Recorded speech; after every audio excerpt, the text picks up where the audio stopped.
Assalamualaikum warahmatullahi wabarakatuh. Selamat siang anak-anak.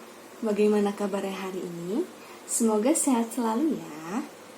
Senang sekali pada hari ini kita masih dapat melaksanakan proses belajar mengajar walaupun secara virtual seperti ini ya. Baiklah, sebelum memulai pelajaran pada hari ini, ada baiknya kita berdoa terlebih dahulu. Berdoa dimulai.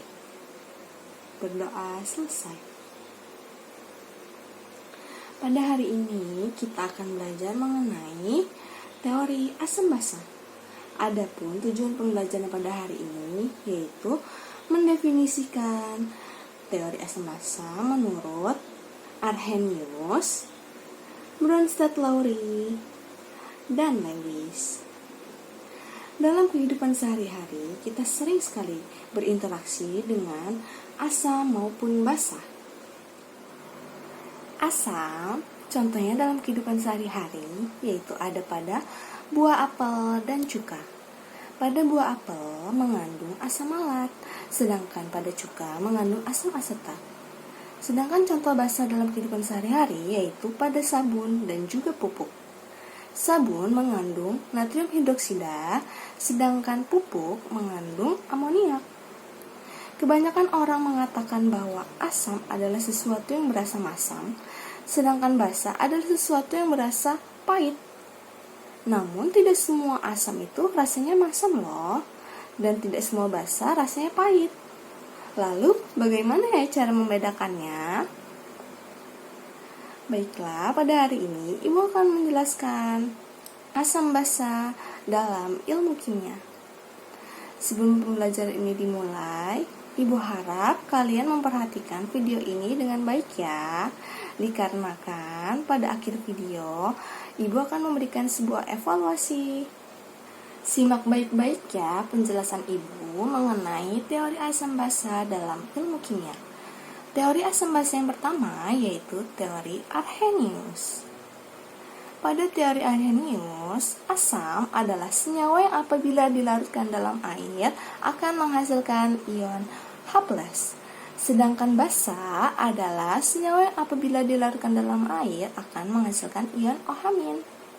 Dalam teori Arrhenius ini, pelarutan digunakan hanya air ya. Adapun contohnya sebagai berikut. Asam klorida atau HCl apabila dilarutkan dalam air akan menghasilkan H+ dan Cl-. H+ di sini menandakan bahwa ia bersifat asam. Selanjutnya itu pada NaOH apabila dilarutkan dalam air akan menghasilkan Na+ dan OH-. OH- di sini menandakan bahwa dia bersifat basa. Reaksi asam basa pada teori Arrhenius ini akan menghasilkan garam dan air. Adapun contohnya yaitu pada HCl ketika dilarutkan dengan NaOH akan menghasilkan NaCl dan H2O. NaCl di sini adalah garamnya dan H2O adalah airnya. Teori asam basa yang kedua adalah teori asam basa Bronsted-Lowry. Asam yaitu spesies ion atau molekul yang berperan sebagai donor proton atau pemberi ion H+. Sedangkan basa adalah spesies ion atau molekul yang berperan sebagai akseptor proton atau penerima ion H+.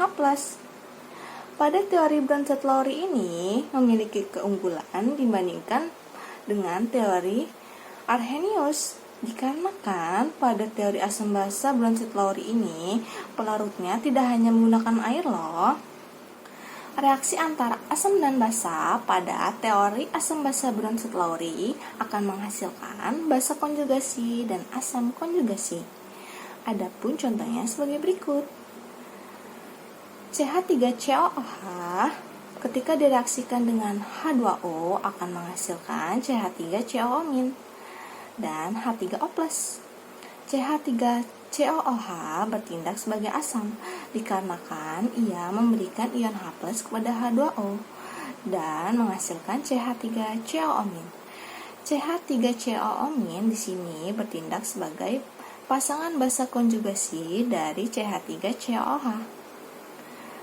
Dan H2O bersifat basa dikarenakan ia menerima ion H+ dari CH3COH dan membentuk H3O+, di mana H3O+ ini adalah pasangan asam konjugasi dari H2O. Teori asam basa yang ketiga adalah teori asam basa Lewis. Menurut teori asam basa Lewis, asam adalah penerima pasangan elektron, sedangkan basa adalah pemberi pasangan elektron. Pada teori asam basa Lewis ini lebih umum digunakan dibandingkan dengan teori asam basa Arrhenius dan teori asam basa Bronsted-Lowry. Reaksi asam basa pada teori Lewis akan menghasilkan ikatan kovalen koordinasi. Adapun contohnya sebagai berikut. NH3 ketika direaksikan dengan BF3 maka akan menghasilkan NH3BF3. Adapun NH3 di sini bertindak sebagai basa Lewis dikarenakan ia mendonorkan pasangan elektronnya kepada BF3. Sedangkan BF3 bertindak sebagai asam Lewis dikarenakan ia menerima pasangan elektron bebas sehingga membentuk NH3BF3. NH3BF3 ini merupakan senyawa ikatan kovalen koordinasi. Demikian penjelasan Ibu mengenai materi pada hari ini. Seperti yang Ibu katakan tadi, bahwa di akhir video ini akan diadakan soal evaluasi. Adapun soal evaluasinya sebagai berikut. Soal evaluasi ini dapat kalian kumpulkan pada besok pagi ya. Baiklah, demikian pembelajaran hari ini Ibu tutup dengan mengucapkan hamdalah. Alhamdulillahirabbil alamin. Wassalamualaikum warahmatullahi wabarakatuh.